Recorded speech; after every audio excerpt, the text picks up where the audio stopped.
Regardes-tu un film? Quelle expérience espères-tu en allant dans une salle obscure? Es-tu sensible à l'esthétique, à la beauté des images?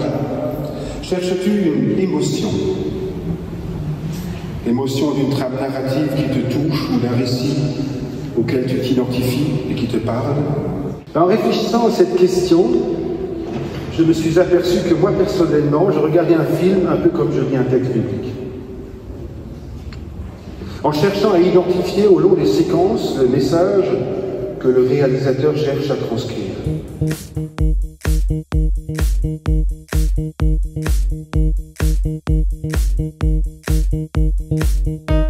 Le cinéma me permet d'appréhender des cultures différentes de la mienne, de voir des situations socio-économiques différentes, des pays différents, tout en procurant des émotions, des voyages dans le temps. Donc, ce qui est aussi je dirais édifiant, c'est de pouvoir partager ça avec d'autres personnes, de partager des points de vue.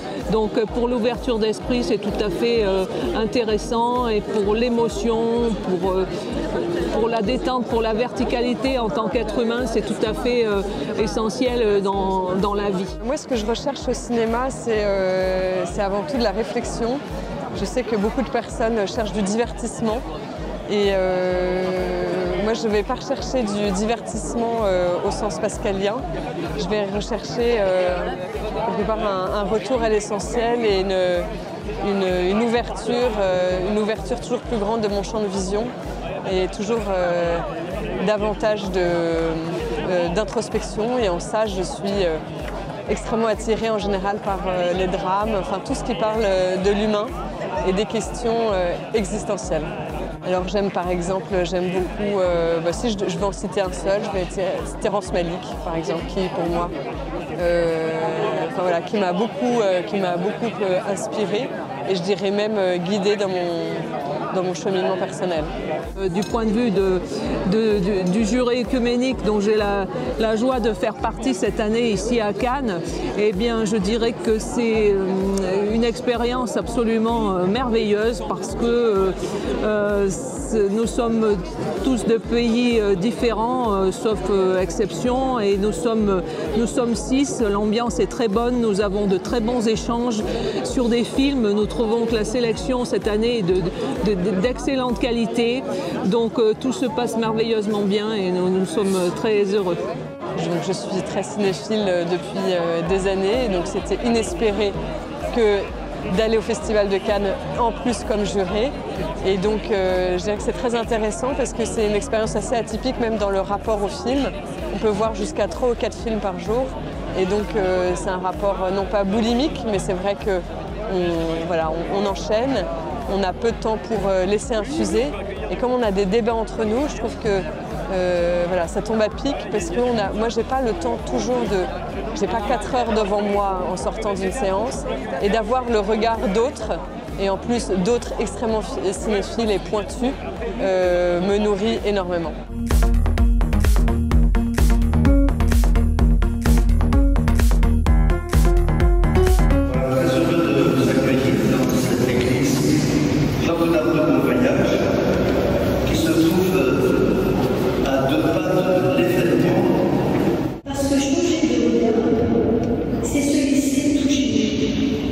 Déplacé dans sa façon de voir, de comprendre et du coup d'agir.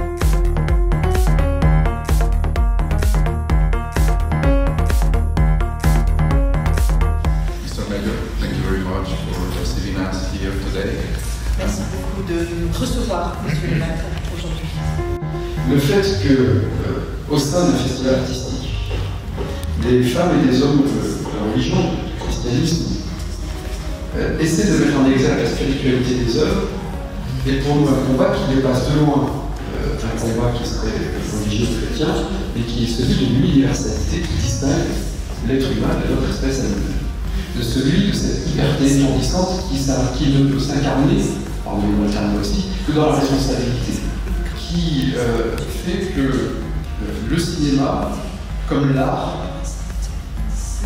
comme la politique, comme la prière et comme la science sont des élévations, transcendance et un partage, donc une horizontalité, que l'on retrouve dans la verticalité et l'horizontalité.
Merci beaucoup d'être présent à cette traditionnelle cérémonie de remise de prix du jury œcuménique. Nous sommes honorés d'être chaque année depuis 1974 invités à ce qu'on peut appeler le plus grand festival de cinéma au monde.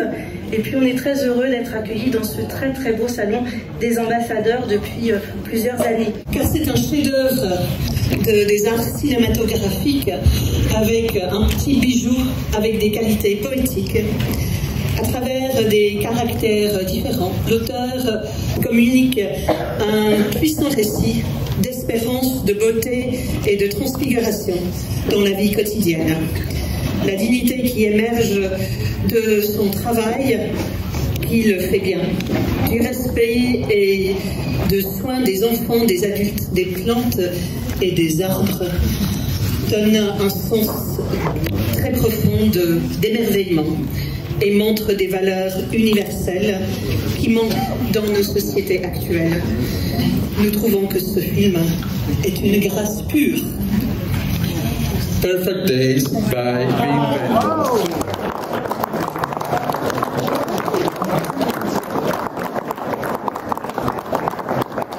Reinvented also won this Ecumenical Prize for his picture Texas. So, thank you very much for your work. Thank you very much for doing these kind of pictures, and thank you for making us each day better.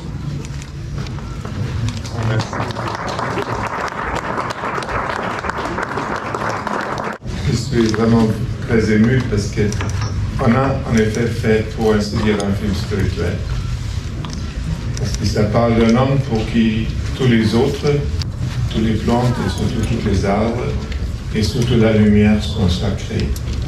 Et donc, je le vais le dédier à Pierre Herman, notre héros œcuménique. Merci.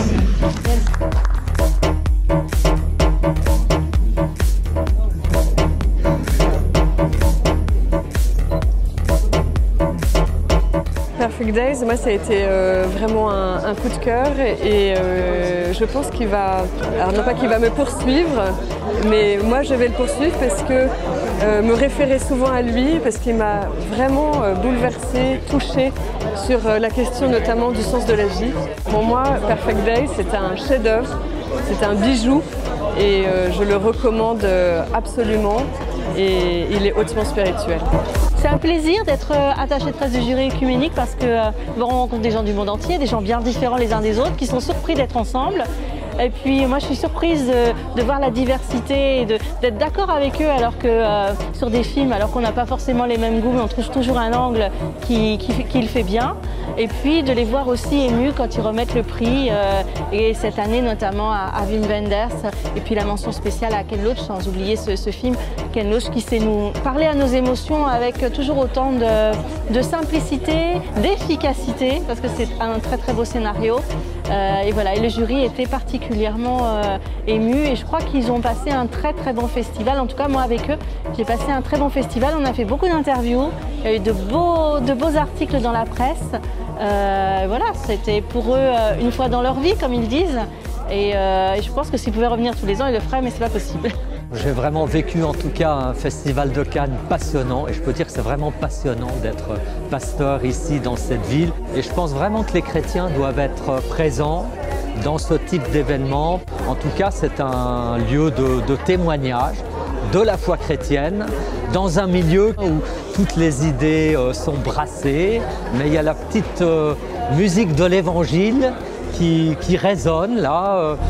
Alors c'est une véritable joie d'abord d'être au milieu de tout ce public qui est passionné de cinéma.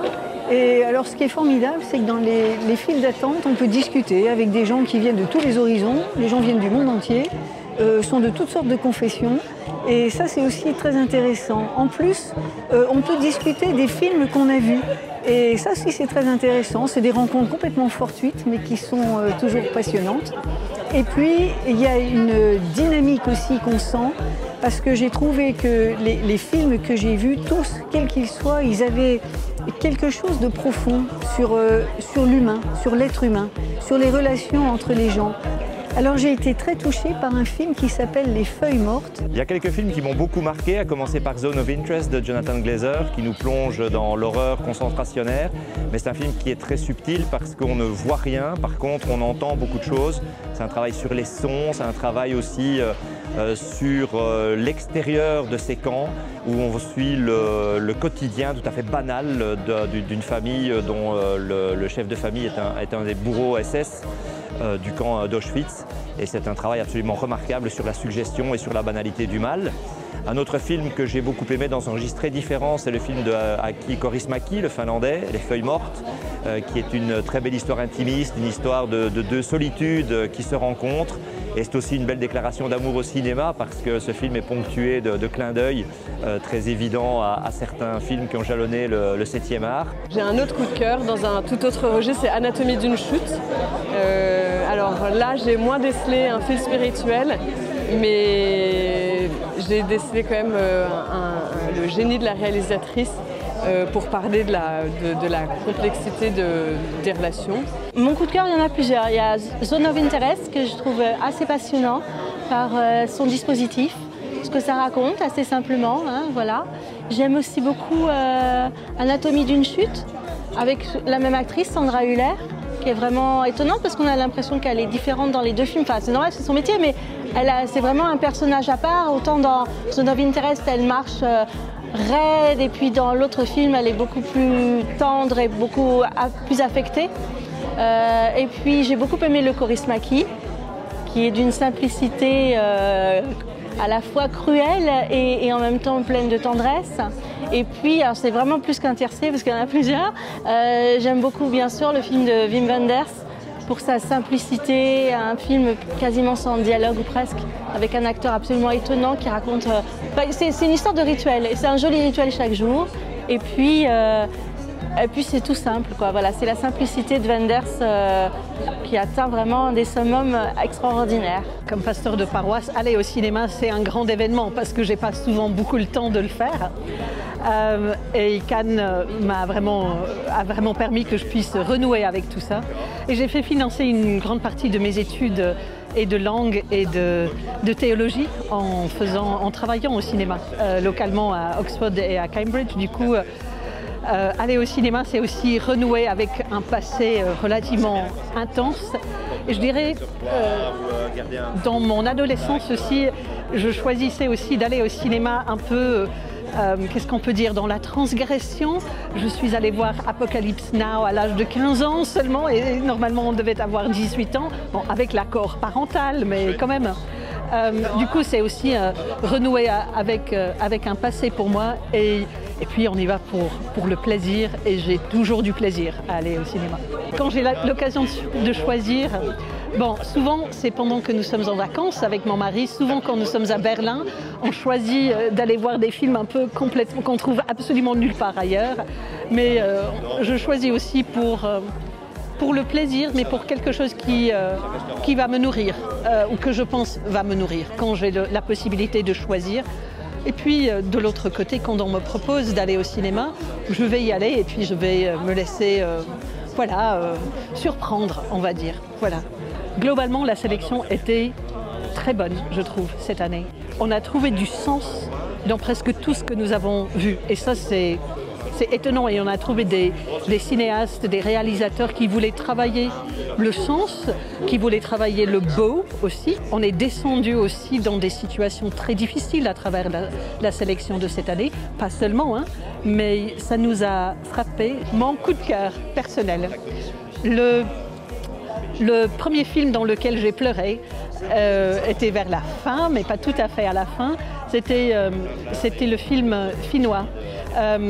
Les feuilles mortes, Fallen Leaves. C'était pour moi vraiment quelque chose de très beau. Et voilà, là j'ai renoué avec cette capacité du cinéma de nous faire pleurer et rire sans qu'on comprenne exactement pourquoi et comment.